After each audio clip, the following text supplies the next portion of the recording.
ეს კრემი ძალიან იოლი მოსამზადებელია და გამოიყენება გულსართებში. ვაკეთებ პატარა პორციას. ქვაბში, სქელძირიანში ან ორმაგი ძირით ვასხამ 50 მილილიტრ ახლად გამოწურულ ლიმონის წვენს. ვამატებ 1 ჩაის კოვს ლიმონის ცედრას. არომატისთვის აუცილებლად ვანილს. სულ ცოტა მარილს, 1 ცალ კვერცხს,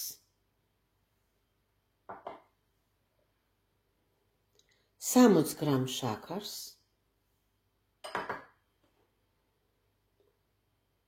და არასავსე თითქმის გადაწმენდილ ჩაის კოვს ფქვილს ან სიმინდის სახამებელს.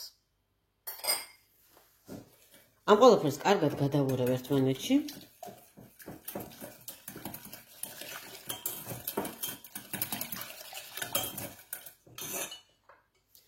და მასაში ჩავაგდებ 50 გრამ კარაქს.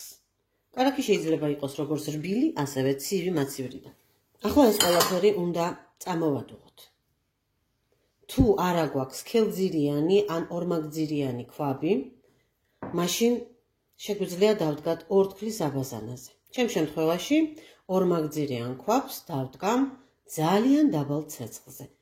გამუდმებით ვურევ და მივიყვან კარაქს გადნობამდე, მასას შესქელებამდე და პირველ კრატერამდე. როგორც კი წამოდუღდება, კრემი უნდა გადმოვდგა.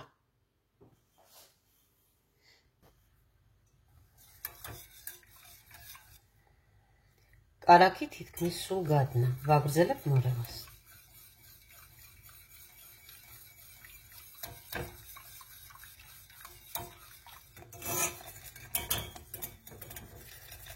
მასა შესქელდა და სულ მალე წამოდუღდება.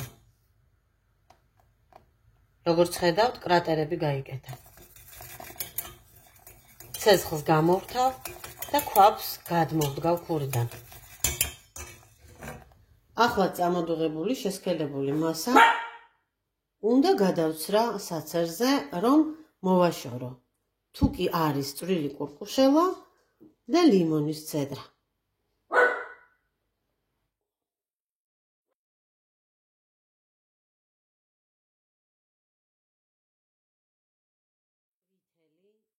არაჩვეულებრივად არომატული ჩვენი კრემი გაშლილ ჯამზე გაძრის შემდეგ სწრაფად გაცივდება. როგორც თავად დარწმუნდით, ამ კრემის იგივე კურდის მომზადება არის ძალიან იოლი. ინახება დახურულ ჭურჭელში, ქილა იქნება ეს თუ კონტეინერი, მაცივარში 1 კვირა 10 დღე. ვიყენებ როგორც ჯემს ტოსტზე, ასევე სხვადასხვა დესერტებში გულსართად. ძალიან უხდება როგორც ვანილის, ასევე შოკოლადის კრემებს, როგორც ფერით, ასევე არომატით.